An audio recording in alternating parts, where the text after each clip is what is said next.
আসসালামু আলাইকুম। আহ, আচ্ছা, এতদিন একটা দুর্ঘটনা ঘটাইতাম। তো সামহাও এই টিউটোরিয়ালটা আমাকে কিছু একটা গাইড করলো। বেশ অনেক কিছুতেই আসলে সে গাইড করতেছে।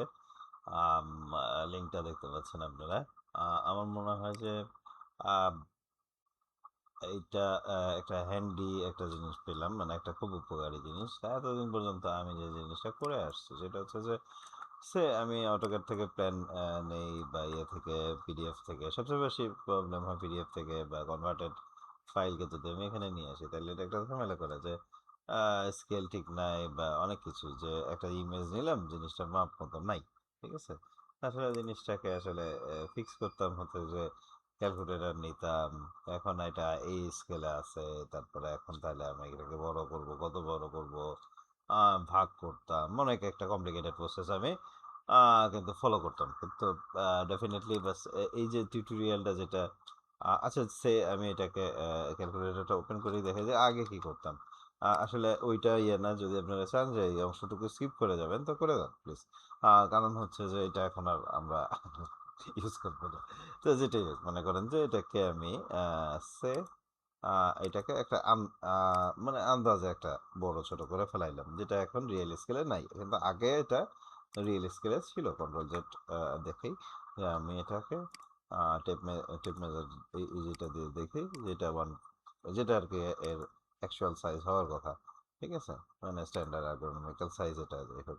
তো এই যে জিনিসটা নাই, আছে এখনো, হ্যাঁ। বাট আমি একে স্কেল করে দেবো, যেটাই হোক, এটা যে কোনো মাপ দিয়ে আমি একে স্কেল করে দিলাম, ঠিক আছে। That's the thing. এখন হচ্ছে গিয়ে যে প্রায় ডবল আছে, হ্যাঁ, ভালো কথা। ডাবল দের ক্ষেত্রে আচ্ছা, আমি ডবল রাখি না, আমি একটু বেশি কম করি, ঠিক আছে। আমি যেটা করতাম যে ঠিক আছে, তো এখন এটা কথা আছে 1 পয়েন্ট, যাই হোক, অনেক সময় ফ্র্যাকশনও আসে, তার মানে অ্যাকুরেট আমরা করতে সুযোগ পাচ্ছি না, ঠিক আছে। এনিওয়ে, তো এখন যেটা হয় যে আমি যেটা আগে করতাম সেটা হচ্ছে যে 48, মানে আচ্ছা, যেটা আরেকটু কমপ্লিকেটেড। এখানে তো মুখস্থ আছে যে 4 ফিট সমান সমান হচ্ছে যে 48 ইঞ্চি। মানে এরকম অনেক ইয়ে হইতো যে ঠিক আছে, মুখস্থ থাকে না, তখন ক্যালকুলেটর দিয়ে ওইটাও বের করতে হতো, রাইট।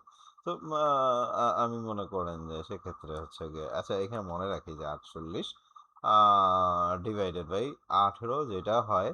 আবার এটাকে উল্টাবো না সোজা থাকবে, মানে অনেক সময় মিক্স আপ করে ফেলাই।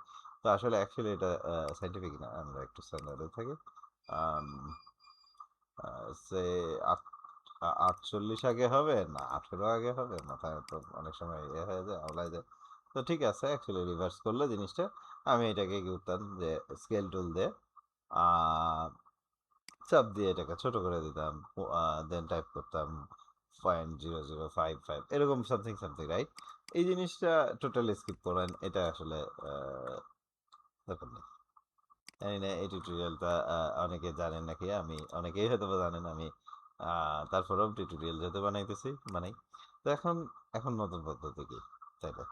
আম, যেটা হচ্ছে যে এই যে টেপ মেজার যে টুলটা, এইখান থেকে এই মাথা পর্যন্ত আমি ক্লিক করব, যেটাই মাপ আছে থাকুক, আমার এত কনসার্ন নাই। আমি জাস্ট টাইপ করব 18। আওয়াজ আমাকে জিজ্ঞেস করবে যে এটাকে রিসাইজ করবো, ইয়েস। তাহলে এখন দেখি যে আসলে এটা 18 হলো নাকি। That's very fine. আমার জন্য তো এটা খুব উপকারী জিনিস, আমি জানি না বাকিদের কতটুকু লাগবে। তো এই গল্পটা ঠিক একই রকম ভাবে আমরা প্ল্যান ট্যান সব কিছুতেই কিন্তু এই গল্পটা সারতে পারি। তো সবাই ভালো থাকবেন, আসসালামু আলাইকুম।